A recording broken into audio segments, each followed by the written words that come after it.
Hello and welcome back. Now in our previous lesson, we unlocked 2 achievements that are fairly easy to get. The first timer achievement you get for playing the game, and the Atne Ute Aipre achievement that you get for making a not particularly good guess. And while it's easy to earn these achievements, if you actually want to test earning these achievements multiple times, it's kind of difficult to do because, you can't earn them again. You already have them. And that brings us to the topic of the game's management APIs.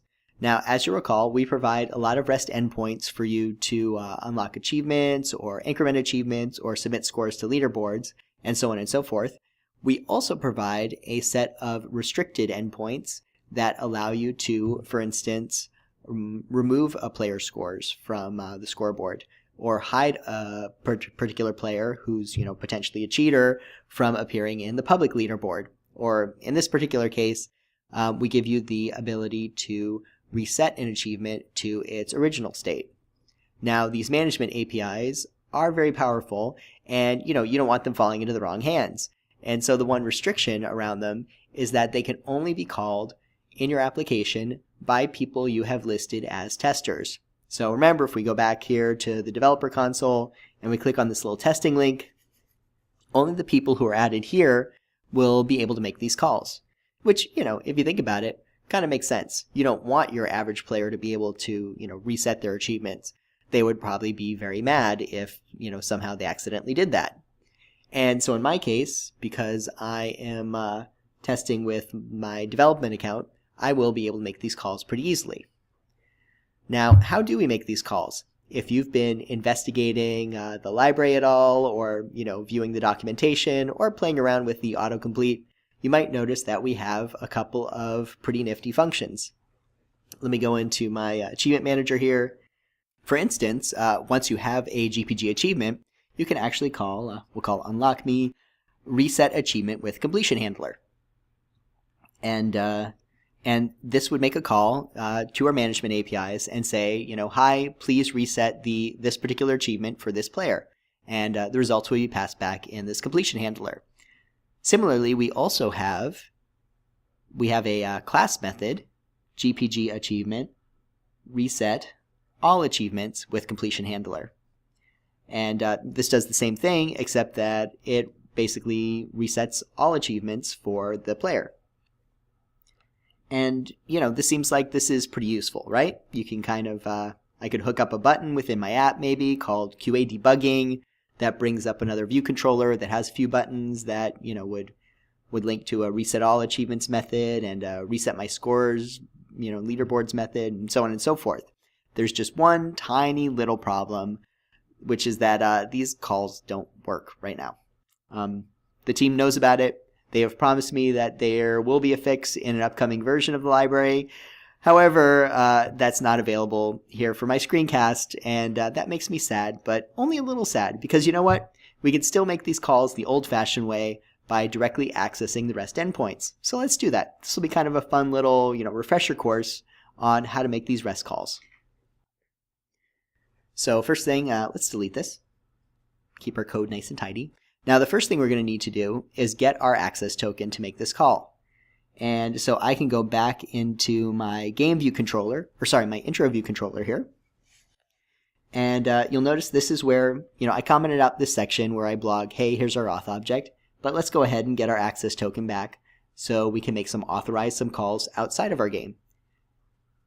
So you know what, first thing, I'm going to scroll up to the top here, and I'm going to import Google open source / Google open source.h.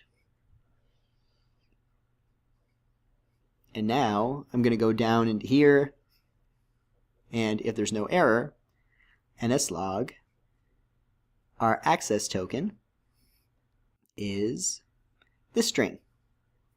And we'll call auth.access token. Let's run this.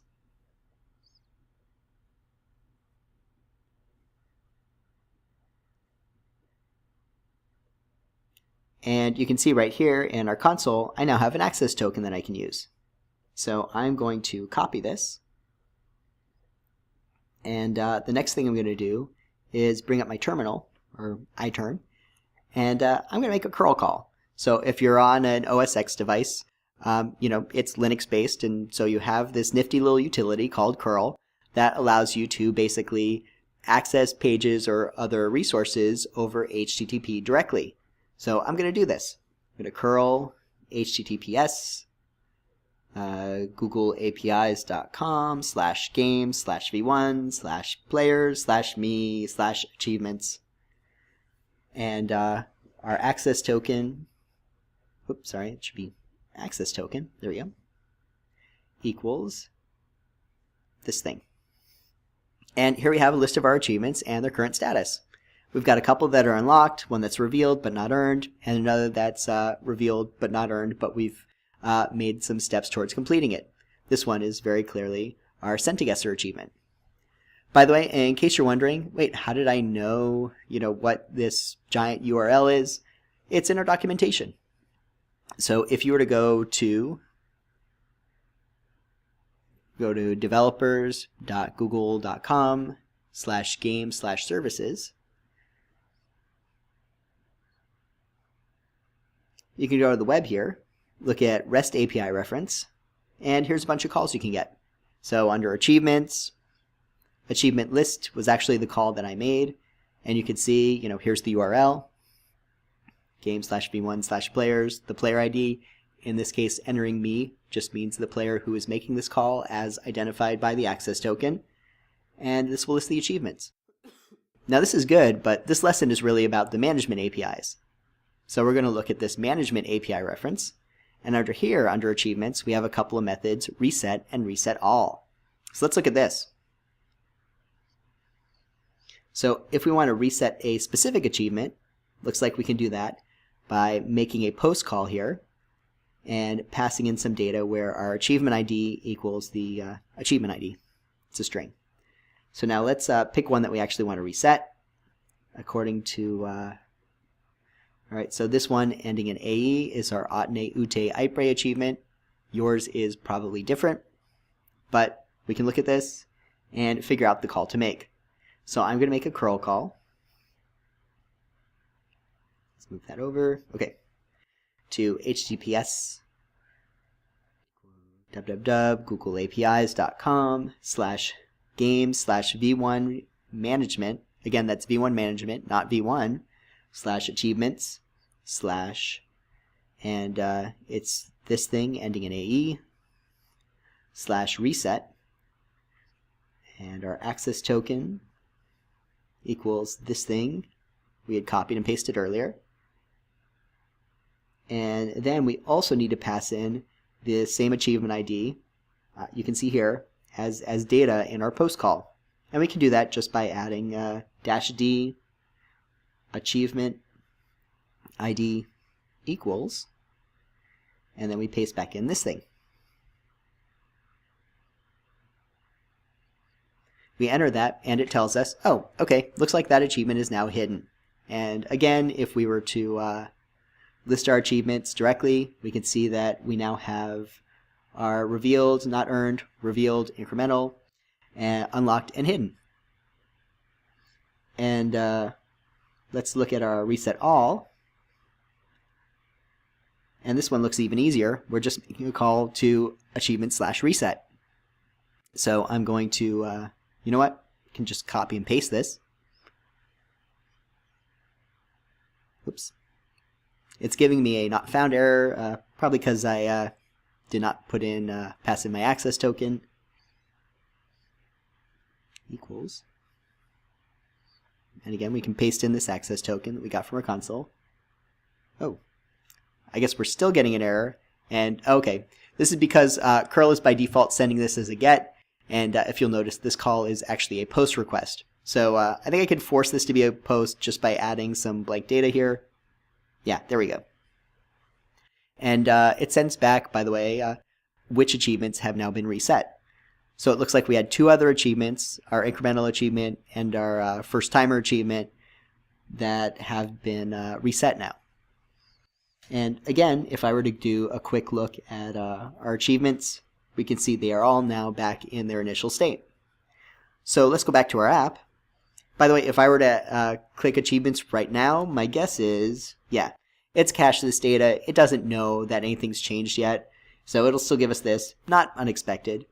So the best thing to do is just, we'll quit this, run it again, we'll force the library to fetch new data, and now we can look at our achievements, and I can once again see that they're empty. And hooray, now we can go about making sure that we've earned them correctly. So we can now go ahead and I'm going to guess 50 again, and we still get the Atne Ute Ipre achievement. That is now freshly unlocked. And, we could do this again anytime our tester needs to go through the QA plan. And so digging up your access token, making this curl call, not hugely convenient, but still, pretty easy to do, particularly if you're a developer, and I'm guessing most of you are. There are a few other ways we could do this. The other will be to wait for this library to be fixed and build your own in-game interface. Again, once there's an update to the library, I will post a screencast that shows you exactly how to do that. It should also be noted that if you were to look at our downloads page, there's a link to a utility called Management Tools. And this is an application that can make all of these management API calls for you. This is something that you would set up and run, say, on a local host or on your own web server. And basically, it just automates grabbing your access token and making these REST calls on your behalf, without you having to enter them in manually as a curl call. So I encourage you to check this out. This would be particularly useful for development. It also contains some tools you might want to use post-launch for some community support. And maybe if there's enough interest, I'll create a series of screencasts on this as well. But hey, let's not get too distracted. We have other iOS stuff to finish first.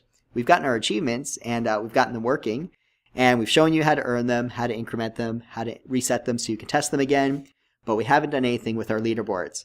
Now, luckily, most of the process for leaderboards is fairly similar to what we did with achievements, so this next section should be pretty easy. So stay tuned, and I'll see you in the next lesson. Bye!